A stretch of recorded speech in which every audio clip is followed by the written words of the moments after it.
right. Well, I'm here with Caitlin, and we're going to talk about security labels, among other things. So the first thing I've got is an Ars Technica story about the U.S. government preparing security labels, which appear to be pretty similar to the ones they already have in Germany. Um, and they're going to have a label to tell you how secure IoT devices are. It is going to be an optional opt-in program by the manufacturers, not required, but it's going to tell you something about the security of them. And they have a demonstration label that will tell you like how long security updates are available, how you log in, whether it takes password or multi-factor, and it has a QR code to scan to get more data. And it tells you other things like whether the data is stored in the cloud, whether the data is shared with and sold to other people. So it does sound pretty good to me, like useful information in a nice standardized way. And they modeled it after nutrition labels on food, which seems like a very reasonable thing to model it after. So hopefully that will happen. They say they're going to have it in spring of 2023. They're still working on developing it. But I've been waiting for this for years. I hope it helps. And then Caitlin's got a strange GPS. Right. So MIT, the MIT Technology Review, has a article talking about using Starlink as another form of GPS. Now, the idea is that when you set up one of the Starlink dishes, the dish needs to know where to point, and it gets that data from the Starlink satellites themselves. And somebody named Humphreys figured that they could use this as another form of GPS. So you could listen for the Starlink signals, reverse engineer, what they're sending out, and use that to triangulate your position on the planet. Now, and that's all well and good, and I do like having backups for GPS. But what I'm wondering, and the article really doesn't get into, is that one of the major ways that satellites get their location is from GPS itself. So are they using, the Starlink satellites to get, GPS data from the GPS satellites, just like as a relay? I don't know. But this is good because GPS can be an issue sometimes, especially when you don't get a good signal. GPS is very weak, easily blocked. So if we could get a stronger low Earth orbiting positioning system, that would be very beneficial to a lot of people. Well, it has a special application because what I've been told is GPS has a 50-yard randomness added to stop you from using it to target cruise missiles, and Starlink would help get around that. It would. There are other ways to get around it as well. So I wouldn't say that this is going to break all GPS forever, but definitely this is, eventually we're going to have very precise GPS in all our things, and that's just the way the world's going to work. The idea that the government can mandate some weird like GPS rules to make it so that we'll never get, accurate location data is just silly. Well, of course, the one use of the accurate location data is to deploy like a drone or something to drop a bomb. So I can see their concern. I can see their concern too. They could also just use a camera Yeah. on the drone to get their accurate location to drop a bomb. So there's and if you want to get even fancier, you can, for example, one of the things that cell phones do to get much more accurate location data is to use the cell phone towers themselves to triangulate the position of the cell phone. So if you strap a cell phone onto your targeting device and use the cell network, once again, you're getting even closer, to a very precise location. So Yeah. And the Wi-Fi too. you can use Wi-Fi. There's so many ways to get your location. Yeah, everyone's gonna get out their what are they called? The thermopolites? No, they're the thing where you measure the 3 words. no, it's the oh my brain's failing me. Yeah. I know the feeling. That was happening to me last night. It's a thing that geologists use to do surveys of lands. Oh, okay. I don't really know what they use. I guess I would assume GPS, but I don't know. No, they use you've seen them out on like the city blocks where they're The looking to like surveyors. finders and they're looking at the angles Oh, yeah. between different, yeah. Oh, yeah. Sextants. No, they're not sectants. There's a name for them. It's not their mammalites. It's Hmm. I know the old ships at sea use sextants. theodolite. Theodolite. Oh, That's I've what they're heard the called. word. I never knew what those were. These are just really accurate ways to find your location from the sun and the moon, or what? No, I mean they just measure sort of angles, so you can measure the angle from the horizon to like another location. Get your distance to it. And what's really interesting is that um, when you do this when you use theodolites to create a triangle, in order to do geological surveys, those triangles always have internal angles greater than 180 degrees Right, because you're on a sphere. because you're on a sphere. Yes. Yeah. Yeah. All right. So anyway, Google is launching Guac, which it's kind of light on technical details, but this is supposed to secure the supply chain, which is a big issue. And there's been some previous Google efforts to do this in response to SolarWinds and Log4Shell and all these supply chain attacks. And what they're trying to do is get people to contribute to this open source project so there will be an easy to search database, as far as I can understand this, where you can get a list of all the components that are in a product and their known vulnerabilities. It seems like a valuable thing. Right now, people are talking about the software bill of materials, but I was talking about this on Paul Security podcast, and the thing that bothered me is your software bill of materials would have to be constantly updated with every patch and update, and nobody's doing that.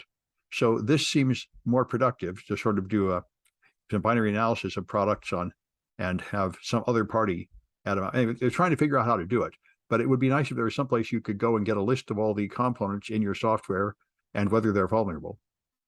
And I don't think that's such easy job. That's an easy job at all right now. Anyway, Google's product may help. And so you've got a Ring doorbell alert. Yeah, here's something terrifying. The Washington Post has an article written by Justice McDaniel talking about a couple, an old person and a 15-year-old teenager. They got an alert on their Ring doorbell. So they installed a Ring doorbell, and someone came to their door, and it was a neighbor delivering a package that was accidentally delivered to the wrong address. So they got the alert. They freaked out that someone was on their property. Now, this neighbor that had dropped off the package has already left, but the old person, Gino, who was 73, and Rocky, who was 15, picked up 45 caliber handguns. It went out and just started shooting. And they shot a woman who was just sitting in a car nearby. And the woman drove away, but there were 7 bullets in her car. Some of them went through like an empty car seat, and one actually lodged into the driver's seat itself. Hmm. So that's one of the, and I was thinking about this particularly in the context of the recent Netflix documentary about Dahmer, which is really popular, and what that's doing to the American psyche, watching these sort of true crime documentaries where they just begin to see crime everywhere where there's no crime. People start getting scared. I mean, it's Halloween, we like getting scared, but there is this psychological effect where we have all these alerts going off, all these documentaries about, all these serial killers around us. It can put people into a very heightened state of alert, and it can be dangerous, as we've seen here.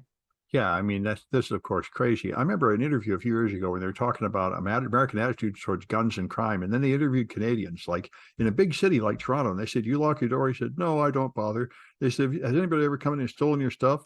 He said, "Yeah, that happened." They said, "Did you start locking your door?" He said, "No, I just don't worry about it." They just, this super paranoia seems to be an American obsession where somebody knocks at your door. Why do you assume there's a criminal and you have to shoot them? There's lots of innocent reasons somebody would be knocking at your door.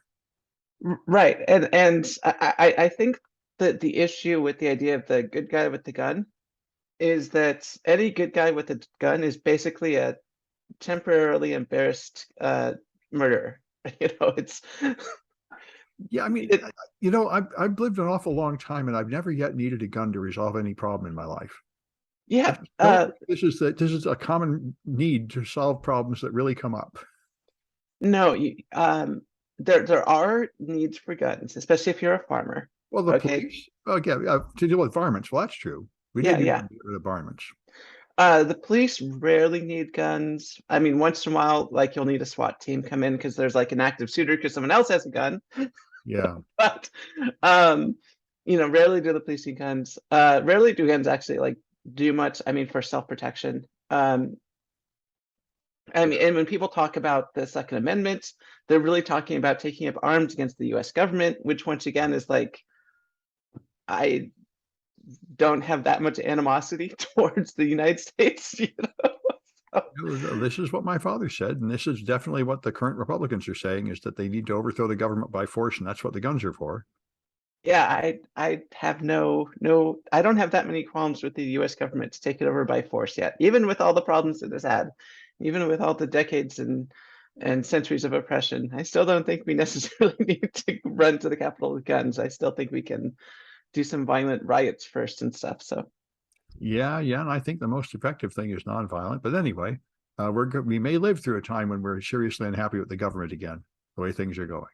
yeah, well, But I I, don't. I always Yeah, I think taking up guns to the government should happen when riots fail, like I when you can no longer have riots, then it's I think, yeah, I'm hoping to avoid the violence. I think I'm not going to yeah, participate in it, but I imagine, but it is definitely going to happen and has already started happening at a low level, like the lunatics bombing abortion clinics and stuff.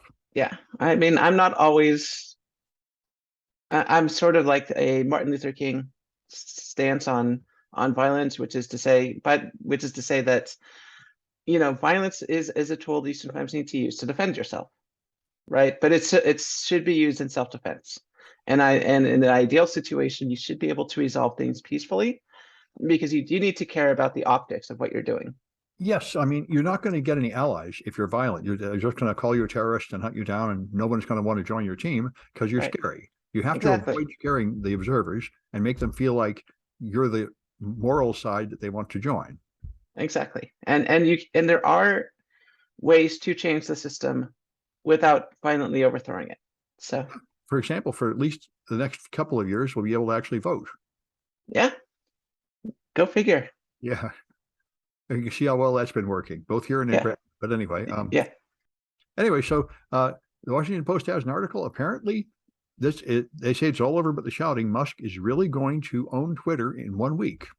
And he has said his first order of business is to fire 75% of the staff because they're all non-productive and worthless, and then make a lot of more money and stuff. And he's admitted he's vastly overpaying for it. So it we expect enormous turmoil at Twitter, even more than he's caused before. Anyway, they had a nice article in the Washington Post about it, and I liked the way it ends. He says, it's like you bought a new car, you decided you didn't want it, and then you crash it, and then you're like, I'll keep it. Because Musk has certainly disrupted Twitter greatly over the last month or two with all his protests about it and complaining and then coming in and leaving again. So he's sort of trashed it, and now he's going to own it. I would think if you want to make money, not that I'm qualified to give this advice, I would think as soon as he buys Twitter, the price will plummet because the price really should be like $15, and it went up to 45 because he's paying 45. But then I think he's going to make it private after he's in. That's what I've heard. It's not no longer going to be publicly traded. So anyway, there will be great turmoil at Twitter if he fires 3/4 of the people. That will make big changes. But I must say, from a purely business point of view, I tend to agree with him that Twitter is ridiculous. It's not making any money. It doesn't have any new features. It doesn't seem to be adding anything that have business value ever. It does seem to be incredibly poorly managed as a company intended to make money. And maybe he can turn it around and turn it into a payment app or something where it actually has a cash flow. So maybe they're right to bet on Musk that I'm paying too much for it, but I'll fix that by making it productive. Right. Maybe he will. I mean, it has a brand name, and so you could be buying the brand and just think of it like that. But the problem I see with this is that the fact that Elon's coming in and he's saying, I'm going to just come in and I'm going to fire these people.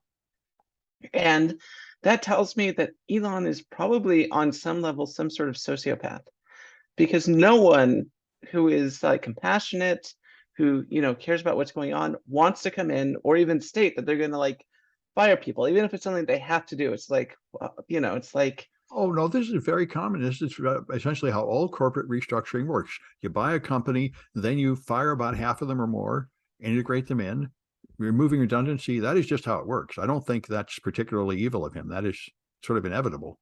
Well, I mean, I don't know. I'm not anyone who goes and advertises that they're going to go out and fire a bunch of people. It raises a lot of red flags for me. Not for me. I think it's business as usual. And I think it's what he has to say to secure the funding. I think anybody that was going to invest in this would say, look, what are you going to do to make big changes? Because the way it's running now, it's totally not worth investing in. So you have to tell me I'm going to change everything or I won't invest. And Right. and I think he has a very good argument that Twitter has been paying all these developers for years and they've apparently developed nothing. Twitter has no new features, no nothing. So they don't seem to be accomplishing anything. So I see some justice in his position. Like the metaverse. Well, that would be one direction to go. I think that's the wrong direction, but they need to do something big and bold like that. I think his plan to make it a payment, he wants to make it the everything app, where you have a Twitter app on your phone and you use it for every purpose, shopping and payment for your friends and everything else. And that is at least an idea that might go somewhere.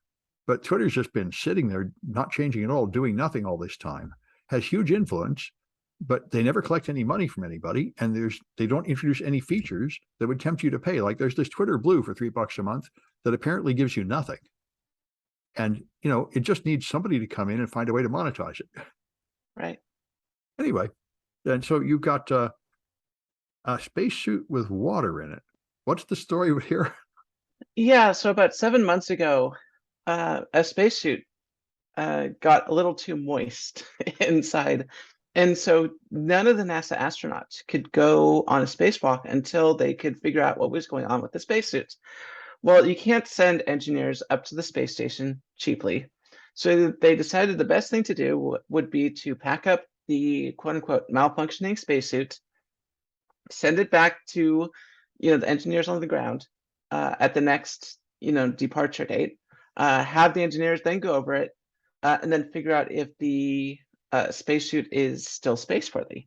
And what they found out was that, yes, what happened is that the astronaut in question, and by the way, this is an article on space.com by Mike Wall.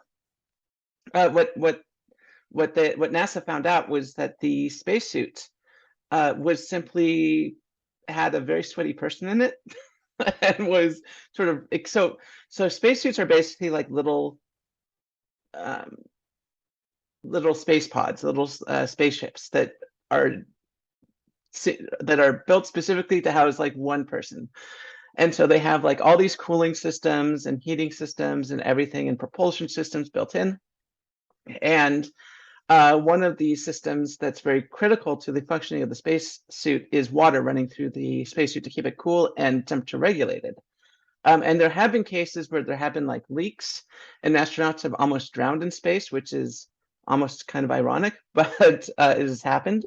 So anytime there's like a moisture level that's like too high or something's going on with the water circulation system, NASA takes it really seriously. So there's been no EVAs for the past 7 or 8 months.